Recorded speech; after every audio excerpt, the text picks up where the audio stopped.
अस्सलाम वालेकुम व्यूअर्स, मैं हूं आपका होस्ट अब्दुर्रहमान और आज डिस्कस करेंगे फलस्तीन इसराइल की जंग के सबब पाकिस्तान में होने वाली 70 अरब डॉलर्स की मुतवक्का सरमायाकारी रुक गई है, क्योंकि अब अरब ममालिक जिन्होंने पाकिस्तान में सरमायाकारी करनी थी इस नए तनाज़े की वजह से रुक गए हैं।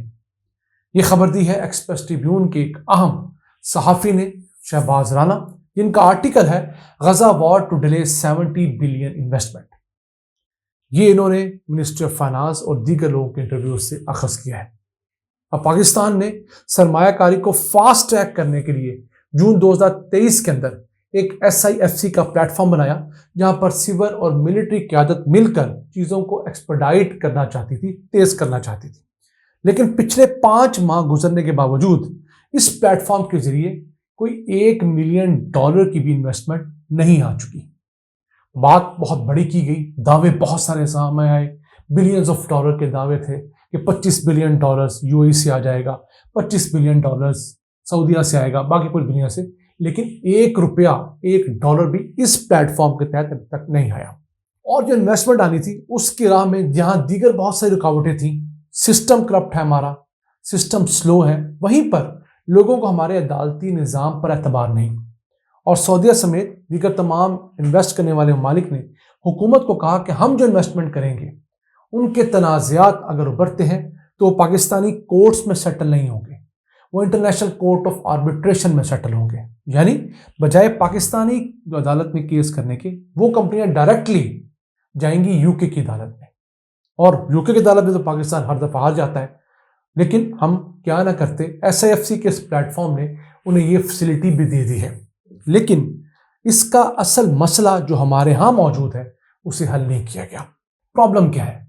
पाकिस्तान के जो इदारे हैं उनको जानबूझकर सुस्त रखा गया है, करप्ट किया गया है, ताकि इन्हें मैनिपुलेट किया जा सके। ये काम हमारे सियासतदानों ने भी किया है, हमारे ब्यूरोक्रेट्स ने भी किया है, और हमारी इस्टेब्लिशमेंट ने भी किया है। क्यों?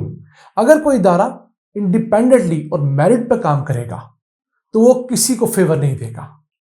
तो हमारे इन तीनों इकाइयों ने अपनी फेवर्स लेनी होती हैं, तो ये कैसे इस चीज़ को बर्दाश्त करें कि पाकिस्तानी इदारे, पाकिस्तानी महकमे मेरिट पे काम करें। और फिर दूसरी बड़ी वजह यह है कि अदालतें आज़ाद और तेज़ इसलिए नहीं होती कि इनको होने दिया नहीं जाता। अगर अदालतें तेज़ हो जाएं, जल्दी इंसाफ देने लगें, तो फिर हर गरीब को भी इंसाफ मिलेगा। तो इस मुल्क के शराफिया और बड़े लोग जो अमीरों का इस्तेहसाल करते हैं वो नहीं हो सकेगा। लेकिन ये 2 फायदे पाकिस्तान की जड़ें कमज़ोर कर रहे हैं। अब इन्वेस्टमेंट जो 70 अरब डॉलर्स की थी उसमें से सबसे बड़ा चंक तो सऊदी अरब से आना था। अब सऊदी अरब ने पाकिस्तान में ऑयल रिफाइनरी लगाने के ऊपर 8 से 10 अरब डॉलर्स इन्वेस्ट करने हैं, जो पाकिस्तान की सबसे बड़ी ऑयल रिफाइनरी होगी। वो प्रोजेक्ट रुका हुआ है। इसके बाद रिकोडिक में सऊदी अरब इन्वेस्ट करना चाहता है 6 से 7 अरब डॉलर्स। रिकोडिक का फेज़ 1 जो है, जिसमें पाकिस्तान और बैरिक गोल्ड का पहले तनाज़ा था, वो सेटल हुआ, उसी में सऊदी अरब इन्वेस्ट करना चाहता है। तो वो 6 से 7 अरब डॉलर्स भी रुक गए। फिर सऊदी अरब पाकिस्तान में सोलर पार्क लगाने के लिए भी इन्वेस्टमेंट करना चाहता है, तो वो भी फिलहाल रुका हुआ है।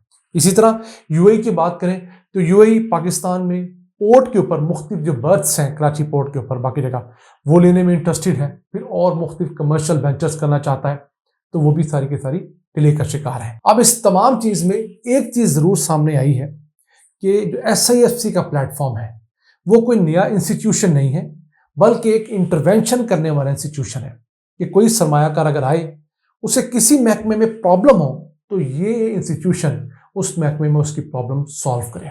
लेकिन इस इंस्टीट्यूशन में भी IMF ने ट्रांसपेरेंसी और अकाउंटेबिलिटी को मिसिंग करार दिया है कि ये कैसे मुमकिन बनाया जाएगा कि इस प्लेटफॉर्म पर बैठे हुए सिविलियन या मिलिट्री के लोग अपना फ़ायदा नहीं करेंगे, ट्रांसपेरेंट रहेंगे, अकाउंटेबल रहेंगे।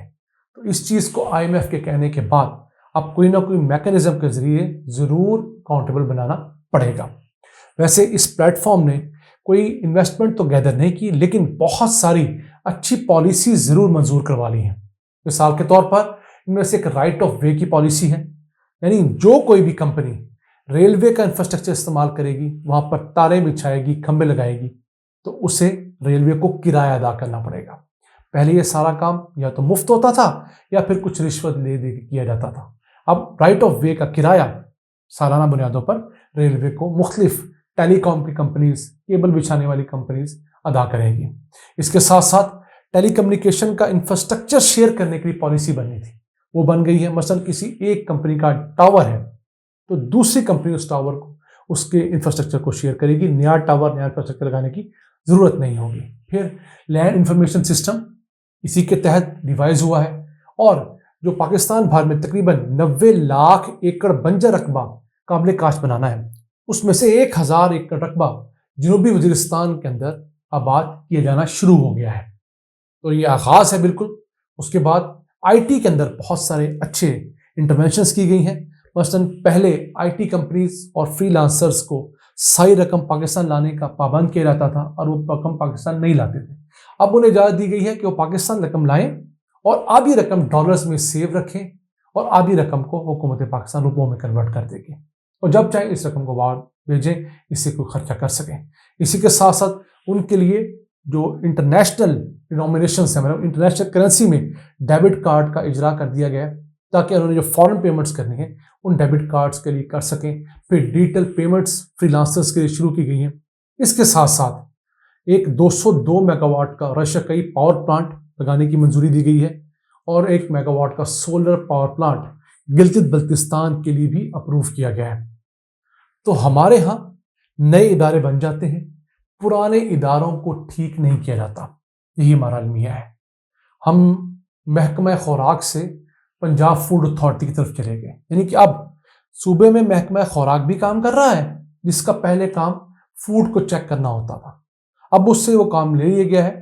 اب وہ صرف مختلف فصلیں پروکیور کرتا ہے یا چھوٹے موٹے کچھ سرٹیفکیٹ دیتا ہے۔ اب پنجاب فوڈ اتھارٹی آ گئی ہے اس کے اوپر۔ اسی طرح مختلف کمپنیز بنا دی گئی، جی پارکنگ کمپنیز علیحدہ بن گئی۔ اس سے پہلے یہ کام پنجاب کی ڈسٹرکٹ گورنمنٹ کیا کرتی تھی۔ اب نہ پنجاب کی یا لاہور کی پارکنگ کمپنی منافع میں ہے، نہ بلدیہ عظمیٰ لاہور منافع میں تھی۔ تو ہمارے ہاں جب تک انسٹیٹیوشنز کو تگڑا نہیں کیا جائے گا، ان کی ورکنگ کو سموتھ نہیں بنایا جائے گا، ان کو اکاؤنٹیبل اور کی پرفارمنس انڈیکیٹرز کے مطابق جانچا نہیں جائے گا، اور پھر جزا اور سزا کا ایک نظام میرٹ پر وضع نہیں کیا جائے گا، یقین کیجئے SIFC جیسے 10 ادارے بھی کھڑے کر لیں تو خاص تبدیلی نہیں آئے گی۔ اس طرح کا ادارہ عمران خان کے دور میں بنا، لیکن وہ کوئی انویسٹمنٹ ایسا نہیں لا سکا۔ سعودیہ نے سن 2019 کے اندر 20 ارب ڈالرز انویسٹ کرنے کے MOU سائن کیے تھے، 20 میں سے 1 ارب ڈالرز بھی پاکستان نہیں آیا۔ کیوں؟ ہمارا سسٹم لتھارجک ہے، ہمارا سسٹم خراب ہے۔ اور سسٹم کیسے ٹھیک ہوگا؟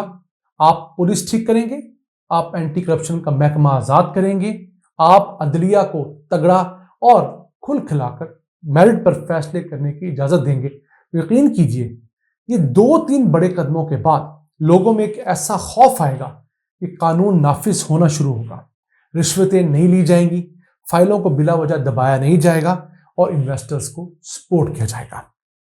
یہ تھا آج کا ایپیسوڈ۔ ہمیں امید ہے کہ ہم اپنی غلطیوں سے سیکھیں گے، اپنی غلطیوں کی اصلاح کریں گے، اور اس ملک کے بنیادی انفراسٹرکچر کو بہتر کریں گے، موجودہ ڈپارٹمنٹس کو تگڑا کریں گے، انہی کے ذریعے ہماری بہتری ممکن ہوگی۔ ہمیں نئے ویلز انوینٹ کرنے کی ضرورت نہیں ہے۔ آج کے لیے اتنا ہی۔ اپنے میزبان عبد الرحمان کو اجازت دیجیے۔ اللہ نگہبان۔